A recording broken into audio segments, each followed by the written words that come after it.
कबीर बीजक वाणी में हम सबसे पहले आज जानेंगे कि सदगुरु कबीर की महत्ता क्या है। सदगुरु कबीर का जीवन दर्शन, सदगुरु कबीर की महत्ता, सदगुरु कबीर कौन थे, वे किस राम को मानते थे, सदगुरु कबीर की दृष्टि वेद, पुराण या कुरान के प्रति कैसी थी, वो किस रूप में देखते थे, और साथ साथ संपूर्ण जगत के प्रति जो उनकी मानवीय दृष्टिकोण था वो कैसा था, संपूर्ण विश्व को, जगत को, ब्रह्मांड को वो किस रूप में देखते थे, क्या मानते थे, साथ साथ माया को वो किस रूप में परिभाषित किए हैं, और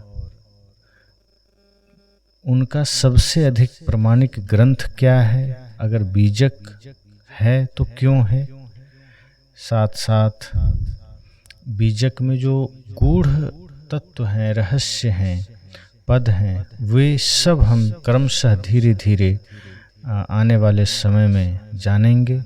तो सबसे पहले हम आज यह जानते हैं कि सदगुरु कबीर का महत्ता क्या है, उनकी महिमा क्या है। सदगुरु कबीर संपूर्ण हिंदी साहित्य एवं भारतीय कवियों की दुनिया में सर्वोपरि तो हैं ही, साथ साथ वे सभी संतों में शिरोमणि भी हैं। उनका आगमन इस धरती पर मध्यकाल में हुआ, जब चारों ओर छुआछूत, जातिवाद, अंधविश्वास, चमत्कार, अन्य तमाम विसंगतियां थी, और पूरा समाज, पूरी मानवता लगभग उन सारी समस्याओं से, उन सारी बीमारियों से ग्रसित थे। लेकिन सदगुरु कबीर उस अवस्था में भी अपने जो विराट चिंतन था, अपना उनका जो एक अलग दृष्टिकोण था इस जगत को देखने का, उनका जो एक दृष्टिकोण था इस समाज को देखने का कि कोई छोटा बड़ा नहीं, कोई ऊंच नीच नहीं, कोई छुआछूत का भेदभाव नहीं, सभी मानव हैं। और इसी भाव के साथ उन्होंने चाहे पंडित पुजारी हो, चाहे मुल्ला मौलवी हो, सबको उन्होंने समझाया, सबको फटकारा और कहा कि अपने अपने शास्त्र की दुहाई देकर, अपने अपने भगवान का नाम लेकर तुम इंसान को ठोकर क्यों मारते हो, इंसान को क्यों वर्गलाते हो, जिस भगवान को तुम बाहर खोजते हो उसे इंसान के ही हृदय में क्यों नहीं खोजते। तो इस तरह से उन्होंने अपने कल्याणकारी विचारों से, अपने तीक्ष्ण बुद्धि से संसार को दिशा निर्देश दिया, पूरी मानवता के कल्याण के लिए निरंतर प्रयासरत रहे। अब यह प्रश्न उठता है कि ऐसे महान संत का अवतरण कब और कैसे हुआ। तो बहुत से विचार इस मामले में हमारे शास्त्रों में उपलब्ध हैं। कुछ समाज यह मानता है कि सदगुरु कबीर गगन मंडल से उतरे सदगुरु सत्य कबीर, अन्न आहार कुछ करता नहीं, ताका नाम कबीर। तो इस तरह की भी मान्यताएं हैं। लेकिन कई शास्त्रों के प्रमाण से यह पता चलता है कि उनका जन्म, उनका अवतरण विक्रम संवत 1456 में वाराणसी में, जो उस समय बनारस था, वहाँ लहरतारा तालाब में हुआ, और लगभग 120 वर्ष इस धरा पर वे अपने नश्वर शरीर के साथ रहे, और विक्रम संवत 1575 में वे इस धरा से महानिर्वाण को प्राप्त हुए। तो इस तरह से वे लहरतारा तालाब में पाए गए और अपने जीवन की यात्रा उसी एक अनजान अवस्था से शुरू करके परम दिव्यता को प्राप्त हुए, बुद्धत्व को प्राप्त हुए, गुरुत्व को प्राप्त हुए, सत्य के श्रेष्ठ शिखर पर विराजमान हुए। अब यह बात आती है कि उन्होंने अपने जीवन की यात्रा जिस तरह से शुरू किया, तो साधना मार्ग में आने के बाद कहीं कहीं प्रचलित है कि उन्होंने शादी किया था, लेकिन सदगुरु कबीर के प्रामाणिक रचनाओं को देखने के बाद, उनके विचारों को देखने के बाद यह पता चलता है कि सदगुरु कबीर विरक्त संत रहे हैं और वे सदा यह बात कहते रहे हैं कि यह शरीर हमें माया में उलझने के लिए नहीं मिला है, बल्कि माया से पार होकर स्वयं में स्थित होने के लिए मिला है। और यह जीव माया में भटक जाता है, तो माया के प्रति साहब ने सजग किया, सचेत किया। तो इस तरह प्रमाणित हुआ कि वे विरक्त संत थे। फिर ये प्रश्न आता है, कई लोग प्रश्न करते हैं कि उनका राम कौन है, वो किस राम को मानते हैं। आप बीजक अगर पढ़े होंगे, कबीरवाणी बीजक, तो उसमें आप पाएंगे कि सिर्फ बीजक में ही राम शब्द का प्रयोग सदगुरु कबीर ने 170 बार किया है। परंतु यह जानना जरूरी है, यह आप विचार करेंगे कि सदगुरु कबीर ने ज़्यादातर प्रयोग राम का घटवासी चेतन राम के लिए किया है। और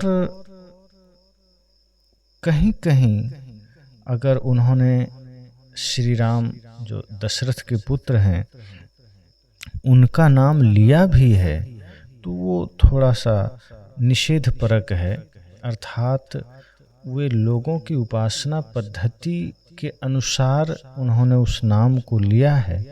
और उसमें यह बताया गया कि सदगुरु कबीर ने उसमें यह कहा कि जो लोग राम को अपना कर्ता मानते हैं, जो लोग राम को ही अपना भगवान मानते हैं, तो वस्तुतः राम भी हमारे आपकी तरह एक मनुष्य थे और उन्होंने अपने कर्म से अपने आप को जिस भी रूप में स्थापित किया, बाकी कोई परमात्मा नहीं थे, कोई भगवान नहीं थे, वे एक साधारण मनुष्य ही थे, इंसान थे।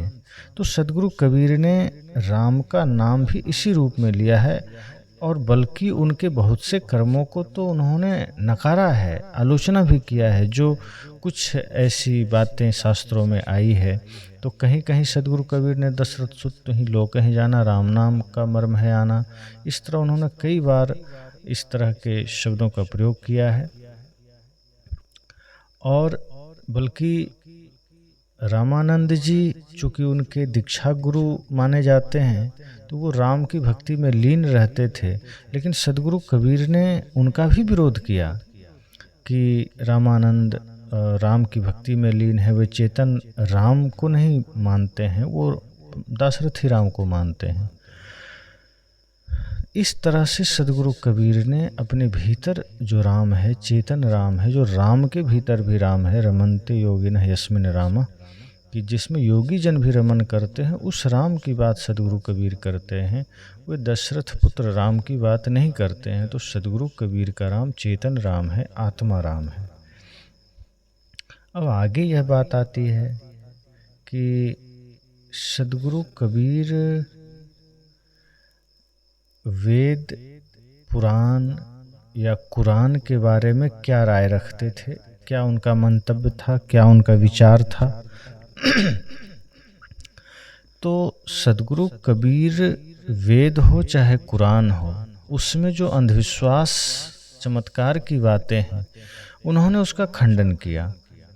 जो भी बातें वेद आदि में लिखी गई जो मानवता के विरुद्ध है, उन्होंने खंडन किया। लेकिन जहाँ अच्छी बातें हैं, जहाँ विश्व के शाश्वत नियम के अनुकूल बातें हैं, सदगुरु कबीर ने उसे स्वीकारा, सराहा और उसे समाज को बताया भी। वे सारग्राही भाव लेकर चलते थे और लोगों को भी सारग्राही की शिक्षा देते थे कि सार सार को गही रहे, दे या सार बहाए। लेकिन उन्हें अंधविश्वास बिल्कुल पसंद नहीं था। चाहे वो कोई मुल्ला करता हो, चाहे पंडित करता हो, चाहे पादरी करता हो, अंधविश्वास चमत्कार कहीं भी हो, या जन्म के आधार पर किसी को बड़ा मानना, जन्म के आधार पर बड़ा या छोटा मानना, तो सदगुरु कबीर इसका विरोध करते थे। बल्कि वे कहते थे कि व्यक्ति कर्म के आधार पर बड़ा होता है, कर्म के आधार पर छोटा होता है। तो इस तरह से वेद आदि के ऊपर भी उनकी दृष्टि ऐसी थी कि जहाँ अच्छाई है उन बातों को वे स्वीकारते थे।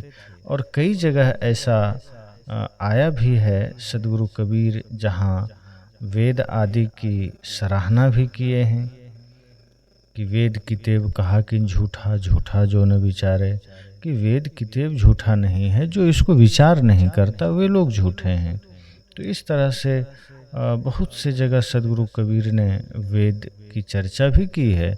तो कहीं कहीं जहाँ मानवता के विरुद्ध बातें आई है वहाँ खिलाफ किया, जहाँ अच्छी बातें हैं उसे स्वीकार किया। सदगुरु कबीर कभी किसी बात को आंख बंद करके नहीं मानते थे। उनका समाज के प्रति शुद्ध मानवीय दृष्टिकोण था कि चाहे ईश्वर के नाम पर हो, चाहे खुदा के नाम पर हो, कोई भी व्यक्ति अंधविश्वास, भ्रम, पाखंड फैला करके लोगों को मूर्ख नहीं बना सकता, लोगों के साथ दुर्व्यवहार नहीं कर सकता। वे इसके खिलाफ थे। वे कहते थे कि कोई भी ईश्वर, कोई भी खुदा किसी इंसान का दुश्मन नहीं हो सकता है। कोई भी ईश्वर व्यक्ति के जीवन का हितैषी होगा और वह कभी भी किसी को दुख नहीं दे सकता है।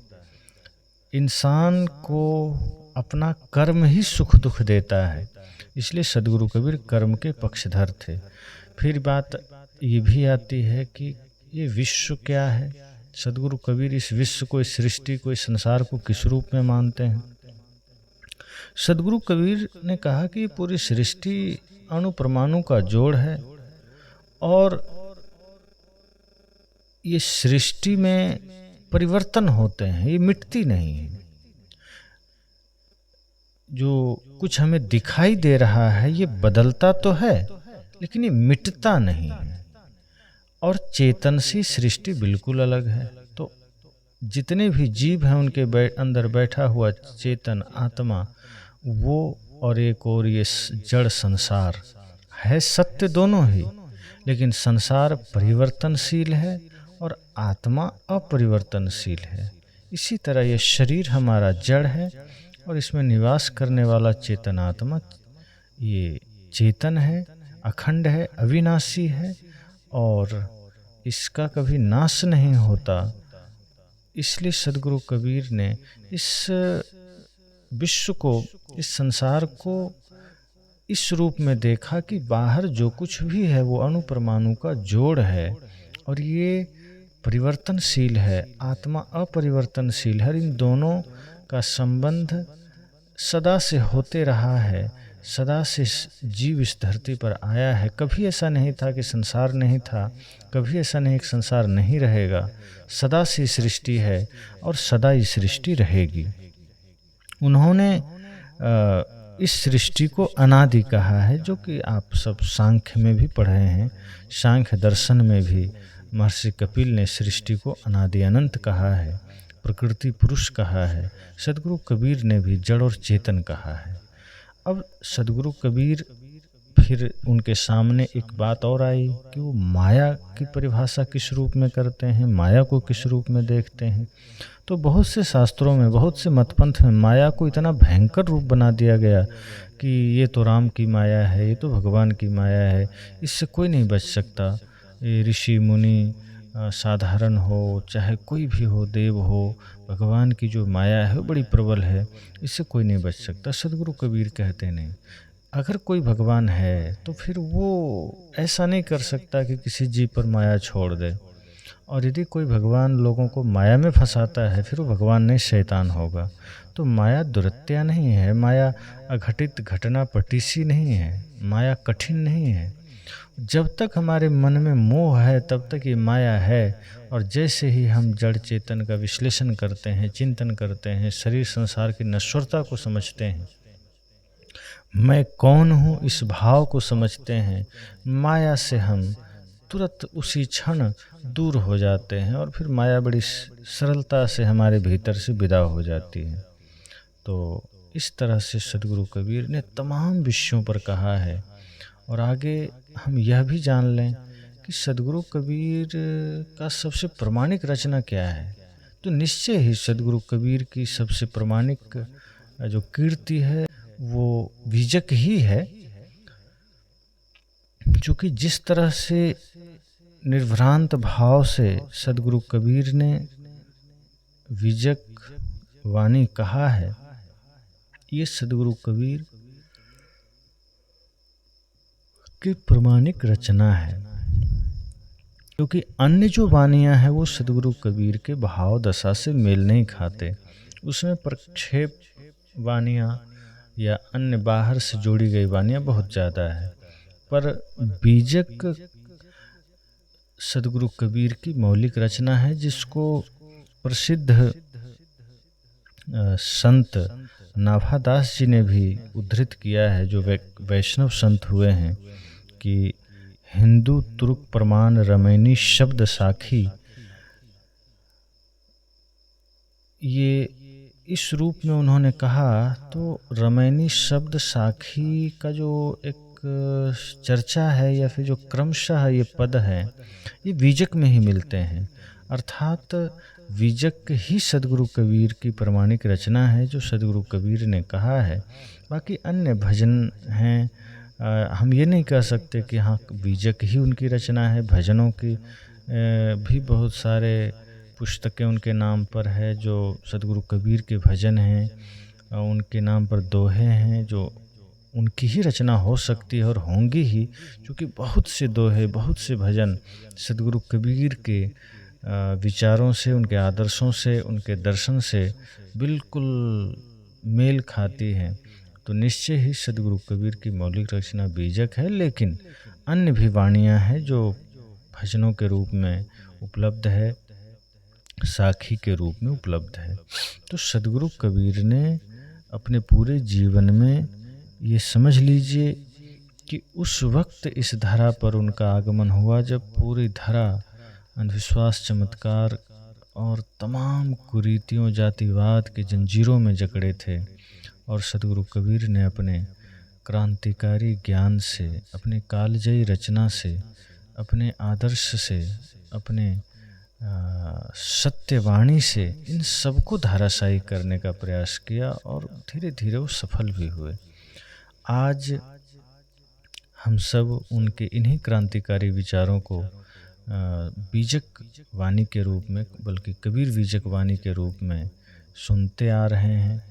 और इस चैनल पर, कबीर बीजक वाणी पर, आप सद्गुरु कबीर के उन सभी क्रांतिकारी विचारों को सुनेंगे जो पारिवारिक जीवन के लिए, सामाजिक जीवन के लिए, वैश्विक जीवन के लिए बहुत ही महत्वपूर्ण है, बहुत ही उपयोगी है। सद्गुरु कबीर का ज्ञान, सद्गुरु कबीर का वो सत्य संदेश, वो अमर संदेश जो बीजक में उद्धृत है, जो बीजक में समाहित है, निश्चय ही हम सबको जानना चाहिए, हम सबको सुनना चाहिए, क्योंकि यह बहुत कल्याणकारी है। तो जो लोग बीजक को समझना चाहते हैं, बीजक से जुड़ना चाहते हैं, सद्गुरु कबीर की वाणी बीजक को उसका अर्थ समझना चाहते हैं, तो निश्चय ही आपको यहाँ प्रतिदिन उनकी वाणियों की व्याख्या मिलेगी। तो आप सद्गुरु कबीर बीजक वाणी से जुड़ें और बीजक के गूढ़ रहस्यों को जानें।